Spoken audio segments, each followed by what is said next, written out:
जन्नत में सारी नेमतें हैं, तमाम तरह के आराम व आशाइश हैं। फिर भी हजरत आदम अलैहिस्सलाम का जी घबराने लगा, मन नहीं लग रहा था, दिल बेकरार हो गया, दिल बेचैन रहने लगा। तो उन्होंने बारगाह इलाही में दुआ फरमाई, मौला कोई ऐसी शय पैदा फरमा दे, कोई ऐसी चीज मेरे लिए बना दे जिससे मेरा दिल बहले, जिससे मेरे दिल को सुकून मिले। आपने दुआ फरमाई रब की बारगाह में और आप सो गए। हजरत आदम अलैहिस्सलाम जो तमाम इंसानों के बाप हैं, जिनसे नस्ल इंसानी आगे बढ़ी, नस्ल इंसानी वजूद में आया, वो हजरत आदम अला नबी जना अलैहिस्सलातु वस्सलाम है। आप ये दुआ फरमाएं और दुआ फरमाने के बाद आप सो गए, आराम करने लगे। तो अल्लाह रब्बुल इज्जत ने आपके बाएं पसली से हजरत हव्वा रज़ी अल्लाह ताला अन्हा को पैदा फरमाया। और जब हजरत आदम अलैहिस्सलातु वस्सलाम बेदार हुए, आप नींद से उठे, यानी आपकी जब आँख खुली, आप जब नींद से बेदार हुए, आप जग गए, तो आपने सामने क्या देखा कि एक हसीनो जमील खूबसूरत लड़की, खूबसूरत नौजवान लड़की आपके सामने मौजूद है।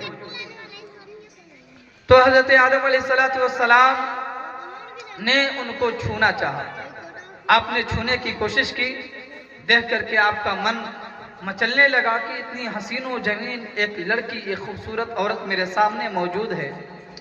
अल्लाह ने हुक्म फरमाया कि ऐ आदम रुक जाओ, अभी न छुओ, अभी उसे टच ना करो, अभी आप उसके करीब न जाओ, वो मैंने आप ही के लिए बनाया है। किसके लिए बनाया है? आप ही के लिए बनाया है। तो हजरत आदम अलैहिस्सलाम ने फरमाया, मौला क्या करना पड़ेगा? रब ने फरमाया कि तुम्हारा निकाह उस लड़की के साथ होगा, फिर तुम्हें महर अदा करनी पड़ेगी। जब तुम महर अदा कर दोगे, उस लड़की से तुम्हारा निकाह हो जाएगा, फिर वो तुम्हारे लिए जायज हो जाएगी, वो तुम्हारे लिए और तुम उसके लिए हो जाओगे। अल्लाह ने फरमाया, हुन्ना लिबासुल लकुम व अंतुम लिबासुल लहुन्न। कुरान करीम की आयत करीमा है कि मर्द यानी शौहर अपनी बीवी का लिबास है और बीवी अपने शौहर का लिबास है।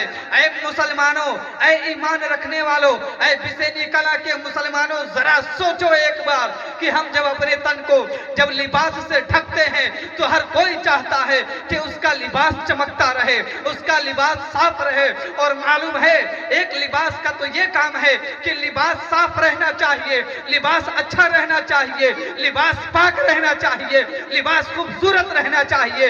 लेकिन दूसरी वजह यह होती है कि लिबास जब तन के ऊपर होता है, जिस्म के ऊपर होता है, तो जिस्म के तमाम कमियों को लिबास छुपाए रखता है।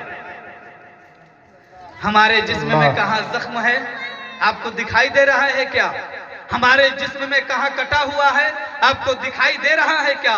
नहीं दिखाई दे रहा है, क्योंकि लिबास ने उसे छुपाए रखा है, लिबास ने उसे छुपाए रखा है। उसी तरीके से बीवी शौहर के तमाम बुराइयों को छुपाए रखती है और शौहर बीवी के तमाम बुराइयों को छुपाए रखता है। सुभान अल्लाह।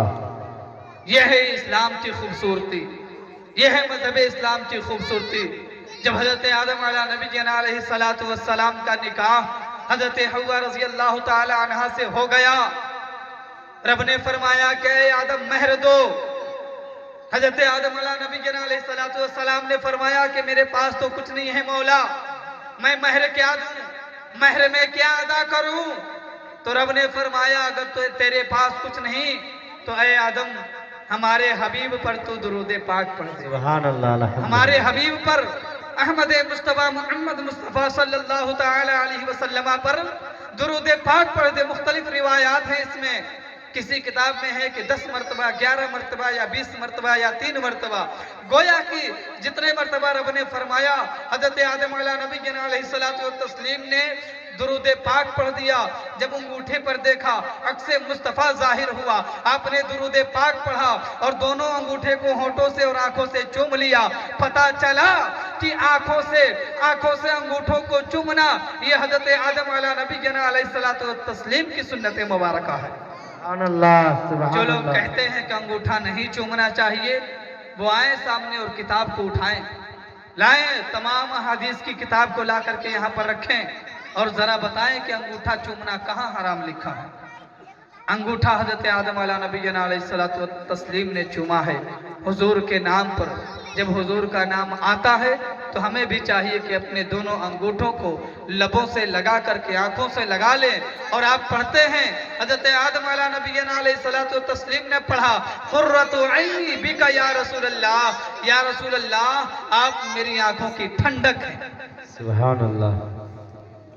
شادی عظیم نعمت ہے.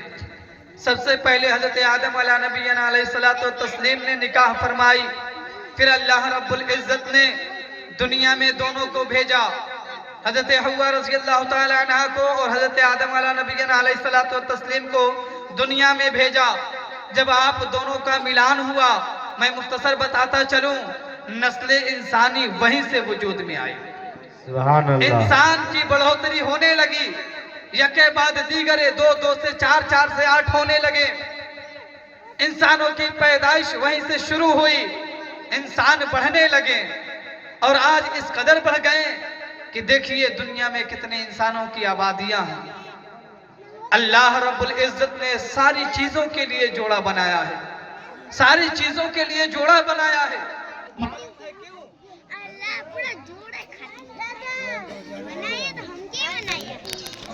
جناب مولانا محمد بارک صلی اللہ علیہ وسلم. وسلم صلاۃ و سلام علیہ یا رسول اللہ صلی اللہ تعالی علیہ وسلم. چاہے وہ کوئی بھی جیو جنتو ہو، آپ پڑھے لکھے ہیں، آپ تجربے میں بڑے ہیں مجھ سے، آپ دیکھیے گا کہ ہر جیو کے لیے، ہر شے کے لیے اللہ نے جوڑا پیدا کیا ہے. اگر سانپ اس میں مذکر ہے تو اس کے لیے بھی اللہ نے مؤنث بنایا ہے، تبھی تو اس کی نسل آگے بڑھے گی. اگر مرغی ہے تو اس کے لیے اللہ نے مرغا بنایا ہے، تبھی تو اس کی نسل آگے بڑھے گی. اگر بھینس ہے تو اللہ نے اس کے لیے بھی جوڑا بنایا ہے، تبھی تو اس کی نسل آگے بڑھے گی. اور کیوں نہ بنایا؟ کیوں نہ بنائے؟ کیونکہ جب تک اس کا جوڑا نہیں بنائے گا نسل آگے نہیں بڑھ پائے گی.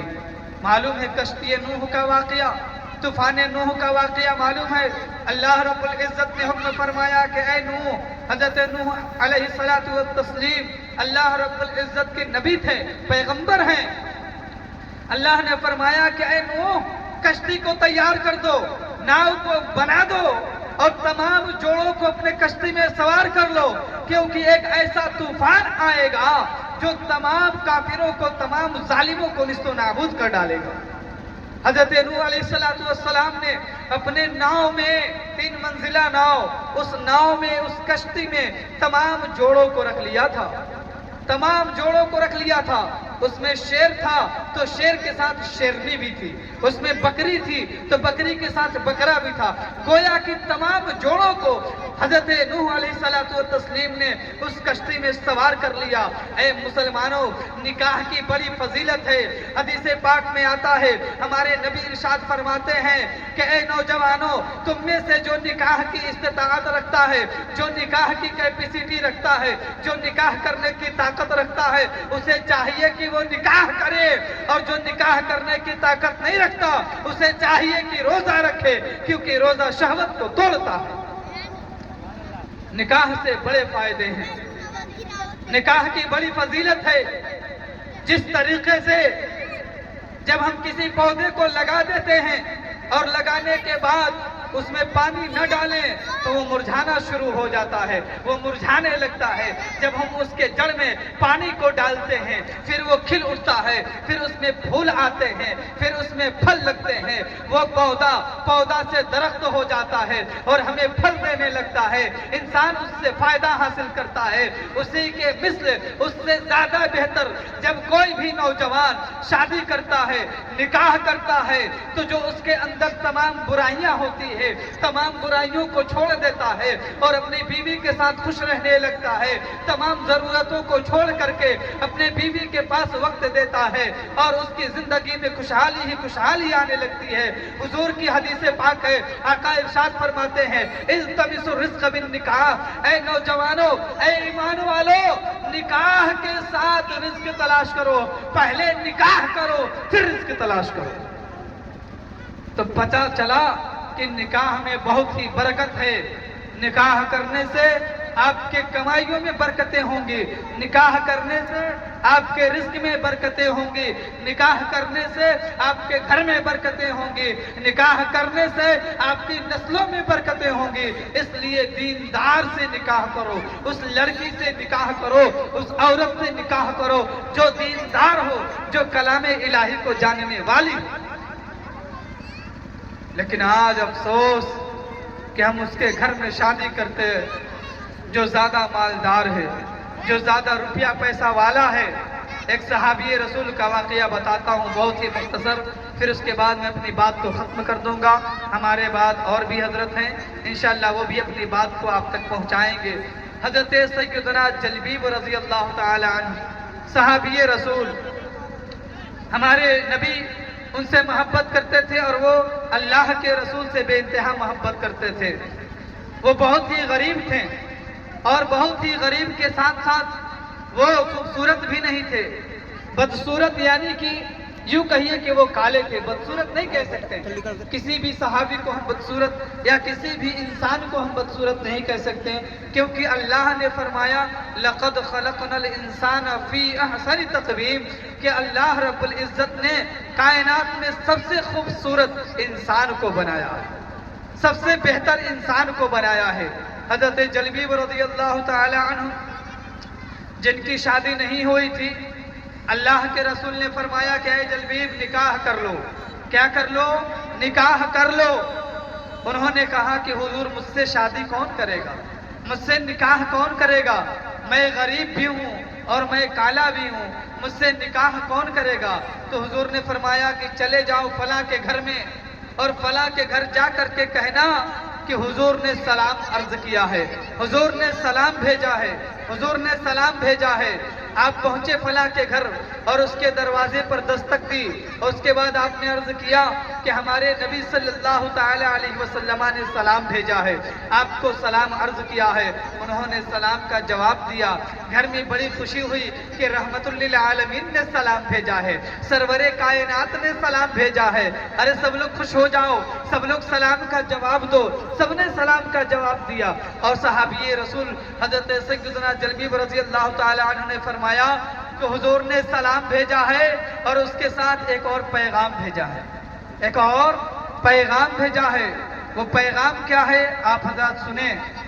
सहाबी रसूल ने अर्ज किया कि वो पैगाम ये है, हुजूर ने फरमाया है कि ऐ फला अपनी बेटी का निकाह मुझसे कर दो। किससे कर दो? सहाबी रसूल से कर दो, जो बहुत ही काले थे और गरीब थे। इतना सुनना था कि वो अगला भड़क गया, जिसकी बेटी थी वो भड़क गया और उसने कहा कि हाँ मैं तुमसे शादी कर दूं, अपनी बेटी का निकाह तुमसे कर दूं, ये कैसा हो सकता है? अरे तू गरीब है, तू काला है, गरीब है, मैं तुझसे शादी कैसे कर दूं? लेकिन उसने ये नहीं सोचा कि ये पैगाम किसने भेजा है।